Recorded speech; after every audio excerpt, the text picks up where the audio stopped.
Okay, guys, we're back. Part 2 of completing the Boy Scout merit badge for coin collecting. So now we're gonna look at number 7. Collect from circulation a set of current circulating U.S. coins. Include the 1-cent penny, the 5-cent nickel, the 10-cent dime, the 25-cent quarter, the 50-cent half dollar, and the $1 dollar. So here we go. We got them all right here, guys. The hardest one for you guys to find is going to be these half dollars. Lots of banks don't carry these anymore. It's not, they don't order these when they have shipments delivered to the bank. They do not have the half dollars brought to them. This is on people whenever they bring half dollars in. So these coins, if you see them, grab them up and just maybe sell them to your troop for 50 cents a piece. Because this is what stops a lot of people from getting this set, is having to get this half dollar. This half dollar, I have tons of them. I've thought about doing it with my troop, giving it to them for 50 cents a piece. But no, the dollar coins are easy to come by, and yeah, so you put them all in here. It doesn't have to be perfect condition. Like all these have seen a lot of wear, most of these. So yeah. Next requirement. Do the following. Identify the people depicted on the dollar bills, okay? So we're going to look at them all. I have them all here, except for the 50 and 100. So we're going to start with the ones I don't have. Okay, so the $100 bill has Ben Franklin on it, one of our founding fathers. He's a great guy. $50 bill. Ulysses S. Grant was one of the best generals we had in the Civil War, and he was one of our presidents. Now we're going to look at this. On our $1 bill, we have George Washington. This is an uncirculated 1963 dollar bill. We have him on it. First president of the United States. In the back of it, now with these, it is the flip. You got the $1, you got the E pluribus unum, and God we trust. And you can see they print these. These are all printed. It's a special fabric paper material. Next, $2 bill. Thomas Jefferson, our third president, father of the Declaration of Independence. He got his name put on a bill. You can see this is a really nice bill. 2003, they still make these today. And you guys can see on the back of it is a Declaration of Independence being signed in 1776. So this is a nice one. Lots of detail goes into making these. Next, $5 bill. Abraham Lincoln. You got this. And see, now when we get into bills, we have this fun little thing. It's hard to show. You got watermarks right there, which basically put that big 5 in it. Abraham Lincoln, one of our presidents, Civil War. We got 5. And they actually, if you hold this up to a light, you will not only see this big watermark right over here, this big 5, but I believe there are security strips in these. Yes, there is. It goes right through here, right through this little pillar right here. There's something called a security strip. It's magnetic. That is how when you put these into vending machines, they know what you get because they scan that little security strip. Next, we've got Alexander Hamilton on the $10 bill. Okay, another one of our founding fathers, great writer in U.S. history.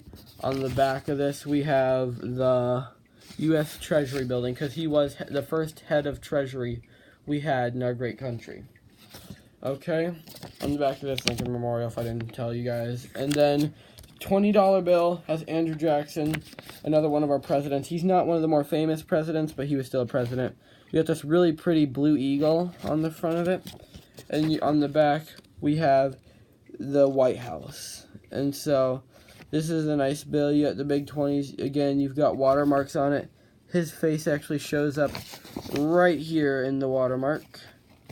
I don't think you guys can see it, but so yeah, those are the legal tender notes. Okay, we got 1, 2, 5, and then here's another legal tender. Basically, once they make legal tender, it will always be used, like this right here. This is a 25-cent legal tender. I could take this to the bank and they would have to give me 25 cents for this. So these are would I do that? No, because this is actually from 1840s. But no, these are very nice. Secretary of Treasury 1845 is made in 1874. Pardon me for that.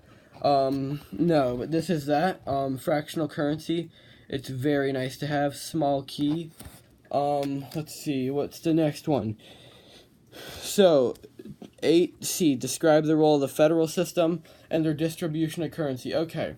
So you guys mainly are right now seeing the 2006 series and the 2013 series, okay? Those are the two that are out right now. Basically, whenever they get like a new Secretary of Treasury or new Treasurer of the United States, they pretty much change these. Basically, once they see these bills starting to get worn down, creased, damaged, they start to tear and all that, they will start calling them back, and if they get really bad condition ones, the bank has to turn them into, the national banks will turn them into the Federal Reserve, or then they will destroy the money. But no, so these will always be legal. It's just right now they have, I want to say the 2018s or 2017s, they're just being held back because these have not been worn down. These series are still strong, and they put tons of 13s out. 13 was a huge series for them. Okay, so those will be released, I'm guessing, probably 2020, something like that. They'll have a new series out. Next, requirement 9. Do one of the following. Collect and identify 50 foreign coins from at least 10 different countries. We're not going to do that. I don't feel like dragging 50 foreign coins out. But we are going to do B. Collect and identify 20 banknotes from at least 5 different countries, okay? I might do United States. I have lots of extras in case my Scoutmaster does not like United States. First, we have this. This is a 1 yen Chinese note from China. This is number 1. Number 2. We have 3 of them. These are a way to store your paper money. We have 10, 20, and 50 rand, all from the South African Bank. Okay?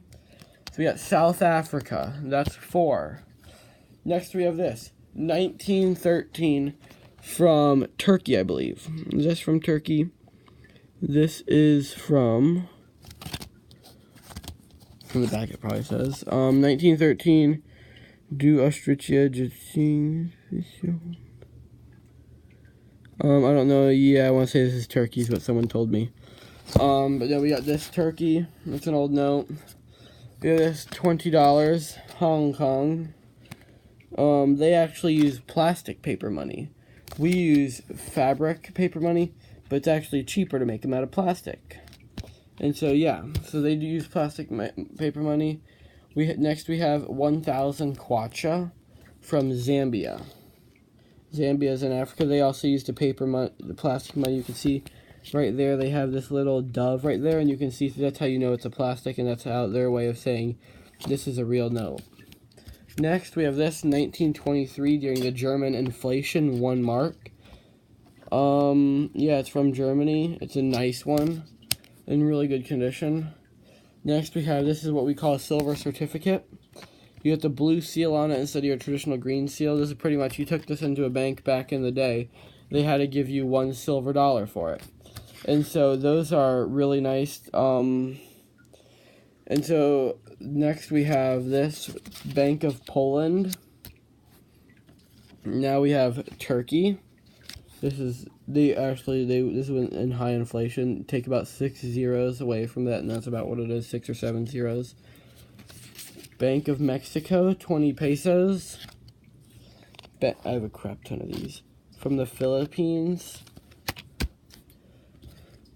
This is more, I want to say this is from Germany. Is it? It isn't Germany. This is from Germany. Next we have India. You have the Indian elephant, Indian tiger, 10 rupees. Another Bank of Poland. £1 Bank of Egypt. And And then we have this, which is 25 dinars. We got Saddam Hussein on there. Creepy, crazy lunatic from Iraq. That's from the Iraqian bank. And then this is also another one, a Hawaiian exchange note. Basically, in World War II, to prevent Japanese people from taking Americans' money when they killed them and trading them in, they put these on it. This means they were stationed down in Hawaii.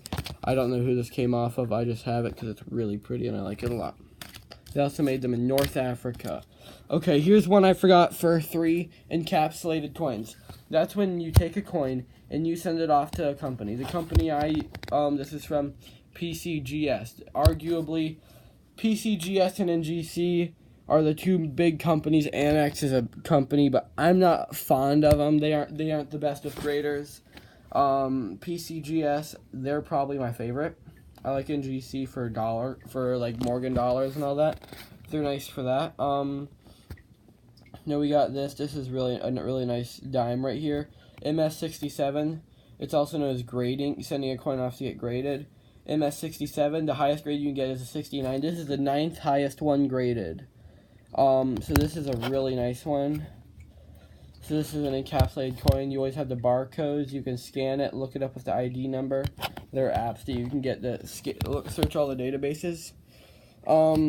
Another thing I forgot to do how are coins minted? This is a blank platchet right here. Basically, this platchet would be on a conveyor belt. They would stamp it with Abraham Lincoln's face on it, and this turns into this. So that's another thing. Next, do one of number 10, and the final one. Do one of the following. Go to U.S. Mint facility. I'm actually doing that this summer. I'm excited to do that. Go to a U.S. Mint or a coin dealer. I always go to coin dealers, coin club meetings. I always go to those. So I've been there a lot. And then give a talk about coin collecting to a group such as your troop, a Cub Scout pack, or your class at school. I'm not doing that. I don't like to speak. But yeah. Next, do drawings of 5 colonial coins. Colonial coins, there are a couple that you're going to see. They're complicated to draw. Just what I would recommend doing, go online, go to Google Maps, or just search coin shops near me. It'll normally come up. There might be a pawn shop or a collecting shop. Just go there, and yeah. And then you go there, talk to them a bit, and tell your troop what you've learned. And so I think that is actually, we'll look at the book right now, of the book that you need to fill up. You must complete this book right here. You must have requirement 7. You must have all these coins in the book. You must have historical and fun. You must complete the westward journey. I need to get this. The back is just a regular reverse. They made these to commemorate the Louisiana Purchase, the rowboat. 2005, you have the American Bison, Ocean in View. In 2006, this is the first year they put this type of a face on a coin. Before that, it was this. Then you got your state quarters, and then requirement 9D. Collect all of these from your birth year, before your birth year. So yeah, I just got a roll up. Pretty much, if you just go to the bank, grab a roll of pennies, you're pretty much, let's see, what do we got in here? We got 18. This should be easy. Just go to the bank, get like a roll or 2 of pennies, just sort through them, and yeah, you can pretty much complete this with that. Just go to the bank, bring this book with you, ask them. You can probably fill this book up. It's not much money to fill this book up at the bank. You're probably talking $3 tops to put all the coins in this. Actually, maybe a little bit more.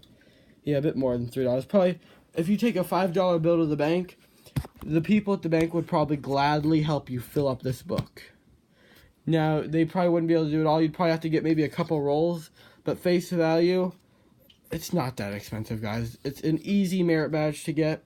So thank you guys for watching. Like and subscribe so I can do more videos like this. Yeah, but no, even if you aren't a Boy Scout, this is just a fun book to do. It kind of just, I have to finish this. I'm actually going tomorrow to the bank to get rolls and nickels. I'll finish this. So thank you guys, and I'll do a video once I get the badge. So talk to you guys later. Like, subscribe, comment the video what you think. Comment the video if you found this helpful in getting your merit badge. So thank you guys.